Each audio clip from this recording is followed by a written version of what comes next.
What's up, people? VanTX89 here, and welcome back to Let's Play Dragon Ball Z Budokai Tenkaichi 3's Ultimate Battle. Continuing with Mission 100, it's time. Next tier. What was that? Tier 3, Master and Student. First battle. Ah, there we go. The Ultimate. Goku and Oob and Piccolo and Gohan at their strongest. Not bad at all. So who should we use? What I ought to do is actually get out the fusions. That's what I ought to do. That, or at least go for like ultimate, like another ultimate rivalry of sorts, so to speak. But dang, I'm already exceeding with Gogeta. Crap, man, I can't get Vegito. I wonder, can I get him through Vegeta then? No, they both count as the exact same amount. So no, you'd actually have to set up a free battle for that instead. That sucks. Alright, so I don't want King Vegeta. Looks like I'm probably going to have to go with my other choice then. Janemba. I mean, come on, because that was a pretty crazy, that'd be a pretty crazy matchup anyway.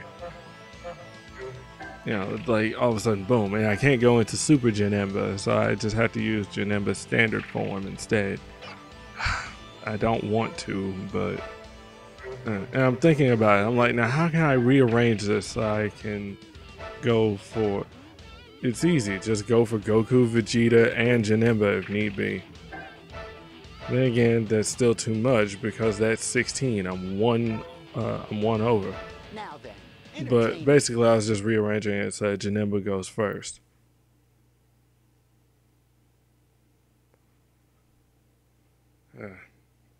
I hate taking a shower in cold weather. What? Don't you have a heater? Yes, I have a heater, but the fact remains we don't have central heating, so I can't I can't go put the. I mean, screw it. No, I'm just gonna leave it alone. Sometimes it's cold. That's all I'll say, is that sometimes it's cold. And so I had to like sit in front of the heater afterwards, like stand in front. Yeah. Why did I even talk about that? There's no point to that. See how I get random? I'm not paying attention. Alright, so now that we have a giant character to play as, you know, some of these people aren't going to be all that much of an issue. Like trying to pummel Goku. Shouldn't be hard. Seriously, he's already about to die. Mainly because I'm throwing my weight around, and yes, I'm abusing Blast too, but these characters hit hard.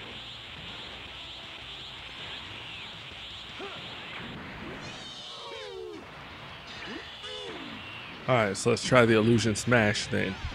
He's going to die just from the impact alone. Yeah, so I don't get to finish him with it. He did use it though, and it was glorious. Alright, so fine, I'll use it on his student. Damn it, and he moves out of the way. Little. Now, I would love to see that battle. Majin Buu versus Janemba. And no, I don't mean a video game matchup, I mean an actual matchup. It looked like that wasn't going to hit, like they weren't going to connect.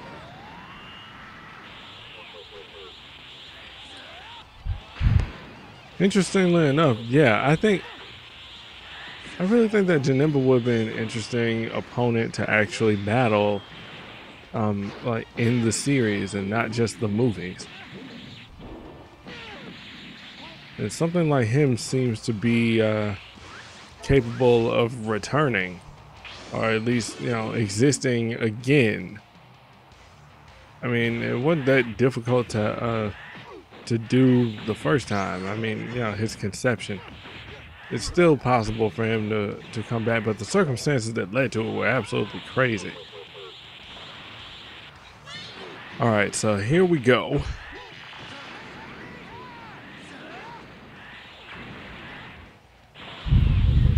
He's actually kind of giving me a bit of a challenge, but instead this is like all of a sudden now suddenly on the ground he fell and he can't get up. Fine, lightning shower rain. A more powerful version. Oh god, he sounds like the Nemesis.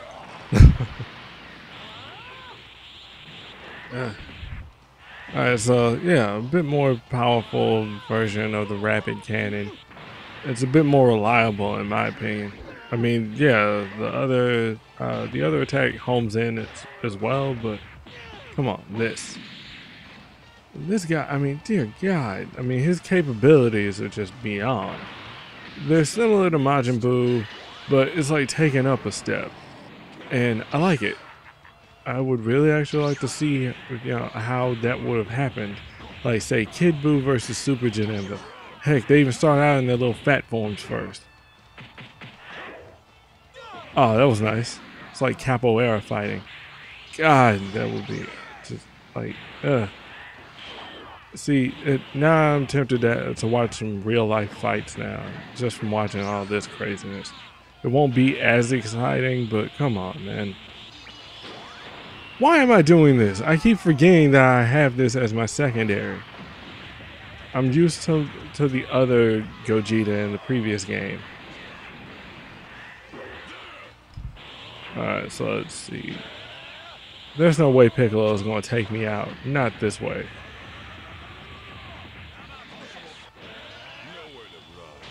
Oh, no you don't. Just hit him now. Hit him now or explosive. Oh, jeez. He only dashed off to the freaking right. His right. Our left. Just when, like, you blinked and all of a sudden he's gone. He's doing it, the son of a bitch. Yep. Wow, that was like something out of Knights. The second I come out of the flip, I get hit by everything. Well, how do you like it?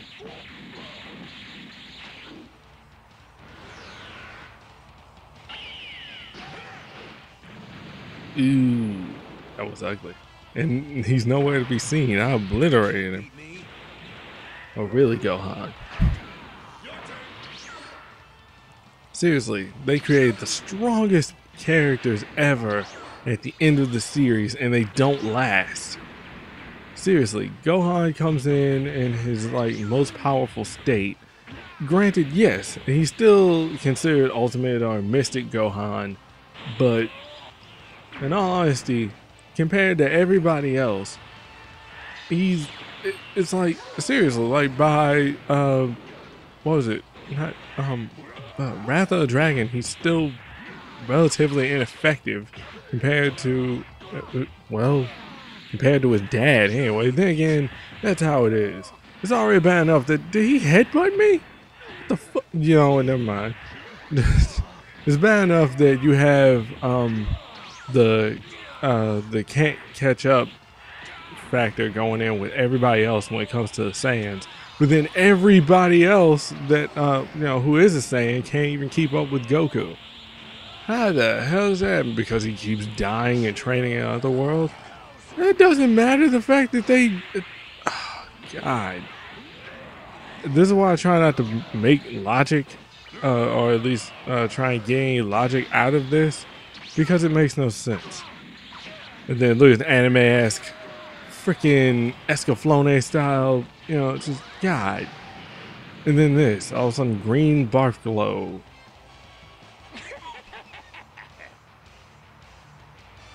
And that's that. I'm still trying to figure out how that giant... That was a pretty interesting show. That giant butterball became that. And there's a moth in my face.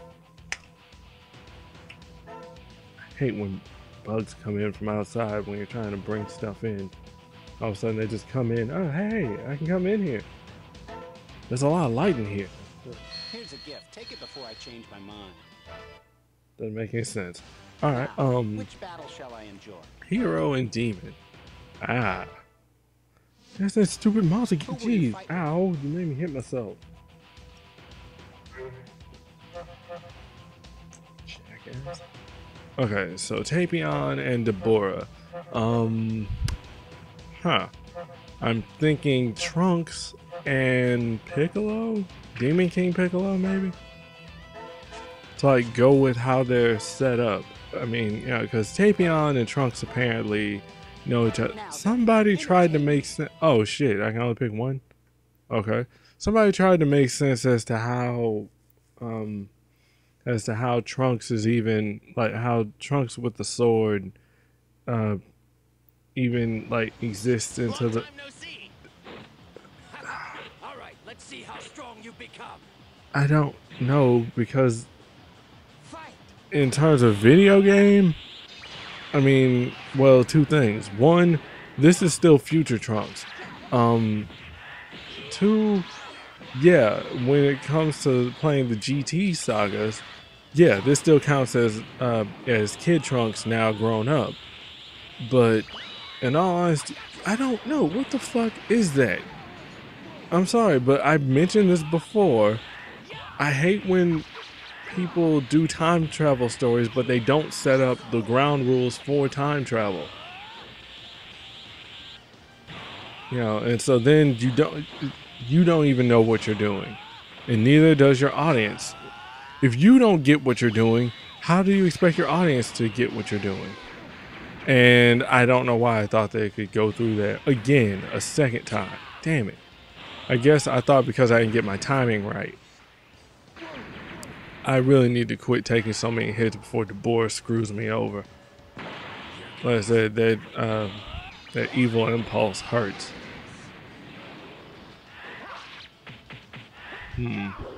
Oh, don't get me started with that. And honestly, I do believe that Tapion is a better swordsman than Trunks. Well, then again, it makes sense considering Tapion has way more experience with a sword. Trunks has had it since he was, what, 8? Or, I don't know. I'm trying to factor in like the time skip and everything. I don't see it. But in terms of like that timeline stuff, I really probably ought to save this for the discussion. But seriously, like, oh god, crap. That's all right. Rematch. Yeah, I can still fight you. Just give me a senzu bean. I'll kick your ass. All right. But you know, in terms of like the timeline, I assume that the one that Future Trunks comes from is a floating timeline. If you don't know what a floating timeline is, look at The Simpsons. Bart and Lisa have been 8 and 10 for the longest. Lisa has been 8 since that episode where Homer went to like the where he was committed into the mental institution, the big fat white Michael Jackson. That one. That was when she turned 8. Bart has been 10 since the episode where he got trapped in the well. They've been that way for years now, like over a decade. That is a floating timeline. And then they start modifying events so that it still resolves and revolves around the kids still being the ages that they are. Thus retelling Homer and Marge's origins as to when they started dating and everything, like when like it was in the 90s when Marge went to college. And turns out, you know, Homer actually did get to be a freaking rock star in that retelling of their origins. You know, so the whole Rock and Roll Fantasy Camp episode ends up being retconned as nothing, considering, you know, the floating timeline. So, in this floating timeline in Dragon Ball, apparently the timeline where Trunks comes from is stabilized, even though he said that, you know, him just coming back to the past already changes things and jeopardizes stuff. Yeah, so I guess that I don't know, because I haven't actually really seen how Trunks' future is. But in all honesty, really? Is that another moth? Really? Damn. Ugh. While I'm trying to talk about timelines, I'm being bothered by moths. Jeez. It's the butterfly effect, stupid, not the moth effect. Jeez. Butterflies symbolize rebirth, moths symbolize death. What the hell? But still, come on. Alright, so. Come on. Let's rock this party. I still like Tapion's finisher more, though. I wanted Tapion to get a modified version of his ultimate. And then he actually finishes off his enemy like Toon Link and Wind Waker. How he took out Ganondorf. That was awesome. God, that was awesome. Just like that was awesome. Damn, Deborah. Ugh. So, yeah, I mean, it really doesn't make any sense, the whole timeline thing, because Trunks goes back to his own beep timeline. That was not edited. That was actually me making that sound for some reason. He goes back to his own friggin' timeline. Why? I have no idea. I mean, he manages to do that twice. The first time after he gives Goku the medicine, the second time 3 years later, so he can help in the battle against the androids. Yeah, if he survives, meaning that 17 and 18 are still doing what they're doing fine.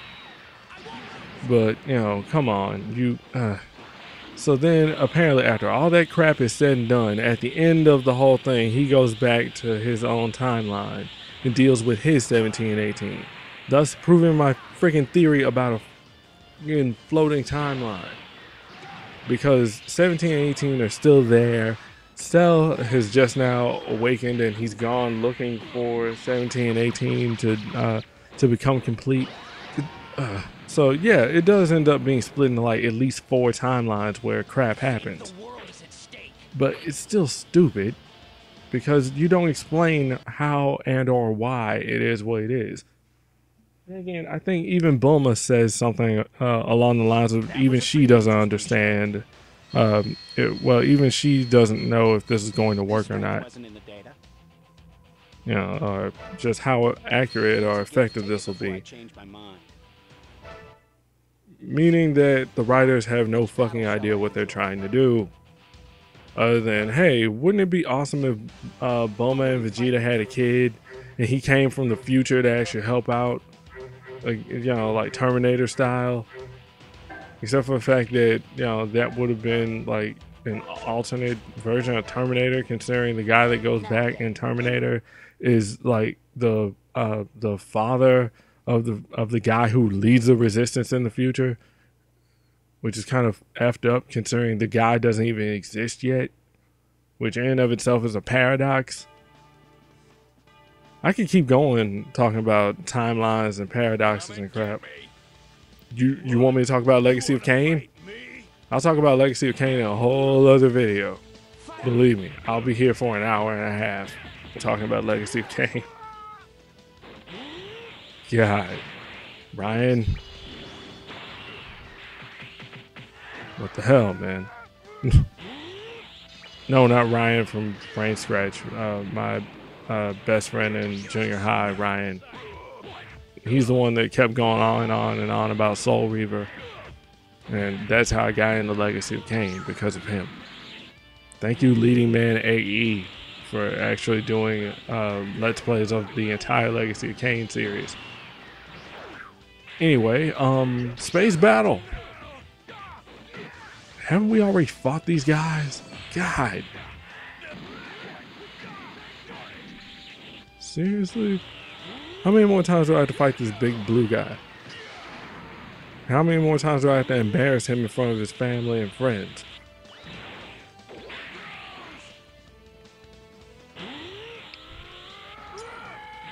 Yeah, he's just called Frieza Soldier. What is his actual name? Is he supposed to be Blueberry? Is he Blue Raspberry?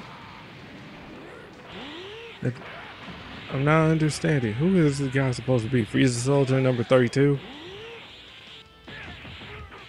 Number 17? What? I don't know.